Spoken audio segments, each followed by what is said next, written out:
கடைசியா ஒரு ஊரு வரும், முன்னோரின் பேரு வரும், எங்கூரு கருப்பசாமி ஆடி வரும். அது மட்டும் இல்ல, நான் சினிமாக்கு வரும்போது இது எல்லாருக்குமே தெரிஞ்ச விஷயம் தான். இந்த பழைய கதை தான்.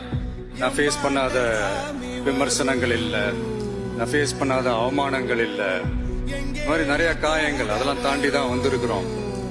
அந்த மாதிரி நேரத்துலலாம் டே ஒன்ல இருந்து என் கூடவே நின்னது என்னோட ரசிகர்கள் தான்.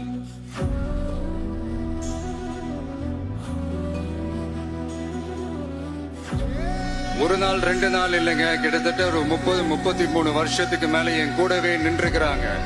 அதனாலதான் நான் என்ன டிசைட் பண்ணேன்னா, அடுத்த 30-33 வருஷத்துக்கு அவங்களோட நான் நிக்கிறோம்னு முடிவு பண்ணிட்டேன்.